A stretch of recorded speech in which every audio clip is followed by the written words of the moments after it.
അസ്സലാമു അലൈക്കും വറഹ്മത്തുള്ളാഹി വബറകാതുഹു. അൽഹംദുലില്ലാഹ് അസ്സലാത്തു വസ്സലാമു അലാ സയ്യിദിൽ മുർസലീൻ വഅലാ ആലിഹി വസഹ്ബിഹി അജ്മഈൻ അമ്മാ ബഅദ്. പ്രിയമുള്ളവരെ, നമ്മൾ സൂറത്തുൻ നാസിആത്ത് തജ്വീദ് അനുസരിച്ചുകൊണ്ട് ഭംഗിയായ രൂപത്തിൽ കൃത്യമായി എവിടെയൊക്കെ ശ്രദ്ധിക്കണം എന്ന രൂപത്തിലൊക്കെ ചർച്ച ചെയ്ത് നമ്മളിങ്ങനെ ഓതി പഠിച്ചുകൊണ്ടിരിക്കുകയാണ്. ഇൻഷാ അല്ലാഹ് അങ്ങനെ ഓതി 40-ാമത്തെ ആയത്ത് വരെ നമ്മൾ എത്തി നിൽക്കുകയാണ്. ഇൻഷാ അല്ലാഹ് ഈ ഒരു ക്ലാസ്സോടുകൂടി ആ സൂറത്ത് അവസാനിക്കും. അതായത് 41-ാമത്തെ ആയത്ത് മുതൽ 46 ആയത്ത് മാത്രമാണ് ഇനി നമുക്ക് ബാക്കിയുള്ളത്. മൂന്നര വരി മാത്രമാണുള്ളത്. ഇൻഷാ അല്ലാഹ് ക്ലാസ്സിലേക്ക് കടക്കാം. എവിടെയൊക്കെയാണ് ശ്രദ്ധിക്കേണ്ടത്, കൃത്യമായ പാരായണം എങ്ങനെയാണ് എന്നാണ് ക്ലാസ്സിൽ നമ്മൾ സംസാരിക്കാൻ പോകുന്നത്. അഊദു ബില്ലാഹി മിനശ് ശൈത്വാനിർ റജീം. ബിസ്മില്ലാഹിർ റഹ്മാനിർ റഹീം. ഫഇന്നൽ ജന്നത ഹിയൽ മഅ്വാ. ഫഇന്ന നൂനിന് ശബ്ദ സംഭവിച്ചാൽ മണിക്കണം, അതുപോലെ മീമിനും. അതുകൊണ്ട് അവിടെ മണിക്കണം. ഇവിടെ നൂനിന് ശബ്ദ സംഭവിച്ചു. ഫഇന്നൽ ജന്നത അവിടെയും. ഫഇന്നൽ ജന്നത ഹിയൽ മഅ്വാ. മഅ് എന്ന് കേൾക്കരുത്. മഅ്വാ. ചെറിയ രൂപത്തിൽ.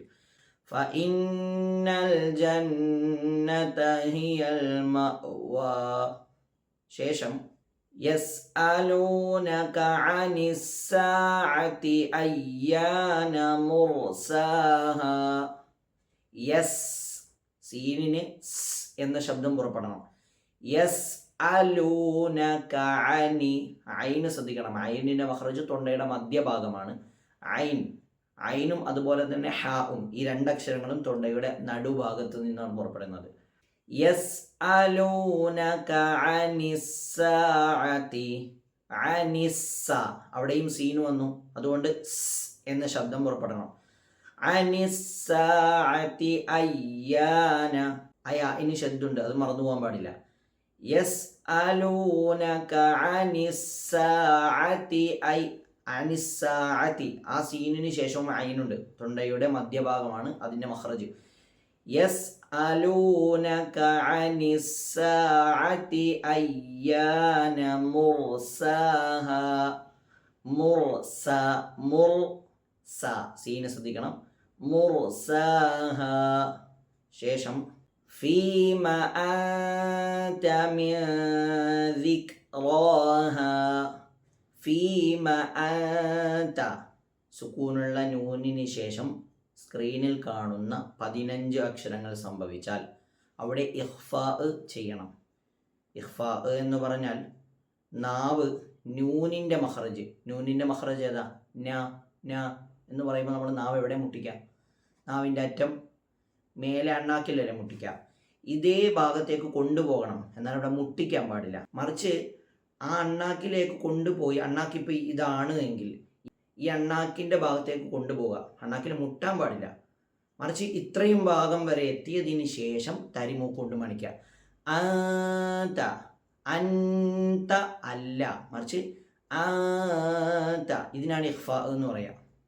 അപ്പോൾ ഈ 15 അക്ഷരങ്ങൾ സുക്കൂനുള്ള നൂനിൻ്റെയോ അല്ലെങ്കിൽ തൻവീനിൻ്റെയോ ശേഷം സംഭവിച്ചാൽ അവിടെ ഇഖ്ഫാ ഇതേപോലെ മറച്ച് മണിച്ചുച്ചരിക്കണം എന്നർത്ഥം. ഫീമ അൻത മിൻ ദിക്. അവിടെ മണിക്കണം. സുക്കൂനുള്ള നൂനിന് ശേഷം ദാല് വന്നു. ഈ ദാല് 15 അക്ഷരങ്ങളിൽ പെട്ടതാണ്. ഫീമ അൻത മിൻ ദിക്. ദാലിൻ്റെ മഖ്റജ് നാവിൻ്റെ അറ്റവും മേലെ മുൻപല്ലിൻ്റെ അറ്റവും. ദിക് എന്ന് പറയണം. ദിക്റാഹാ. ഫീമ അൻത മിൻ ദിക്റാഹാ. ശേഷം ഇലാ റബ്ബിക മുൻതഹാഹാ. മണിക്കണം. എന്തുകൊണ്ട്? സുക്കൂനുള്ള നൂനിന് ശേഷം 15 അക്ഷരങ്ങളിൽപ്പെട്ട താ സംഭവിച്ചു. മുൻതഹാഹാ. ശേഷം ഇന്നമാ അൻത മുൻദിറു മൻ യഖ്ശാഹാ. ഇന്നമാ അവിടെ മണിക്കണം. എന്തുകൊണ്ട്? ഷദ്ദുള്ള നൂന് സംഭവിച്ചു. ഇന്നമാ അവിടെ നീട്ടണം. അവിടെ മദ് മുൻഫസിലാണ്. മദ് മുൻഫസിൽ എന്ന് പറഞ്ഞാൽ മദ്ദിൻ്റെ അക്ഷരത്തിന് ശേഷം, ഇവിടെ മദ്ദിൻ്റെ അക്ഷരം ഏതാണ്? അലിഫാണ്. മദ്ദിൻ്റെ അക്ഷരം എന്ന് പറഞ്ഞാൽ അലിഫ്, വാവ്, യാ. ഇതിൽ മദ്ദിൻ്റെ അക്ഷരങ്ങളിൽപ്പെട്ട അലിഫ് ഇവിടെ സംഭവിച്ചു. ഈ അലിഫിന് ശേഷം ഹംസ സംഭവിക്കുക, അതും വേറൊരു പദത്തിൻ്റെ തുടക്കത്തിൽ. അഥവാ മദ്ദിൻ്റെ അക്ഷരം ഒരു പദത്തിൻ്റെ അവസാനത്തിലും ഈ ഹംസ എന്ന് പറയുന്ന അക്ഷരം ഇതിന് ശേഷം വേറൊരു പദത്തിൻ്റെ തുടക്കത്തിലും സംഭവിക്കുന്നതിനാണ് മദ് മുൻഫസിൽ എന്ന് പറയാം. മദ് മുൻഫസിൽ വന്നു കഴിഞ്ഞാൽ അവിടെ 2 അലിഫിൻ്റെ ഖദർ നീട്ടണം. 2 അലിഫിൻ്റെ ഖദർ എന്ന് പറഞ്ഞാൽ 2 വിരൽ മടക്കി നിവർത്തുന്ന സമയം. അതായത് ഇന്നമാ അൻത, ഇങ്ങനെ അൻത മണിക്കണം, ഇഖ്ഫാ. അൻത മുൻദിറു, അവിടെയും മണിക്കണം, ഇഖ്ഫാ. ദാലിൻ്റെ മഖ്റജ് നാവിൻ്റെ അറ്റവും മേലെ മുൻപല്ലിൻ്റെ അറ്റവും. ഇന്നമാ അൻത മുൻദിറു മൻ യഖ്ശാഹാ. ഹാ ശ്രദ്ധിക്കണം, ഹാഇൻ്റെ മഖ്റജ് തൊണ്ടയുടെ ആദ്യ ഭാഗം. യഖ്ശാഹാ, യഖ്ശ. ഷീന് പറയുന്ന സമയത്ത്, നേരത്തെ നമ്മൾ സീന് പറയുന്ന സമയത്ത് എന്ന ശബ്ദം പുറപ്പെടണം എന്ന് പറഞ്ഞതുപോലെ ഷീന് പറയുന്ന സമയത്ത് എന്ന ശബ്ദം പുറപ്പെടണം. അതിന് തഫഷി എന്ന സിഫത്ത് എന്നൊക്കെ പറയാം. ഏതായാലും അവിടെ അങ്ങനെ ഒരു ശബ്ദം പുറപ്പെടണം. ഇന്നമാ അൻത മുൻദിറു മൻ യഖ്ശാഹാ. ശേഷം കഅന്നഹും യൗമ യറൗനഹാ ലം യൽബസൂ ഇല്ലാ അശിയ്യതൻ ഔ ദുഹാഹാ. ആദ്യം കഅന്നഹും, നൂനിന് ശബ്ദം വന്നു മണിക്കണം. യൗമ, യൗ വാവ് പറയുന്ന സമയത്ത് നമ്മുടെ ചുണ്ടിങ്ങനെ റൗണ്ടാകണം, മുന്നിലേക്ക് കൂർക്കണം. യൗമ കഅന്നഹും യൗമ യറൗനഹാ, യറൗനഹാ ലം യൽബസൂ.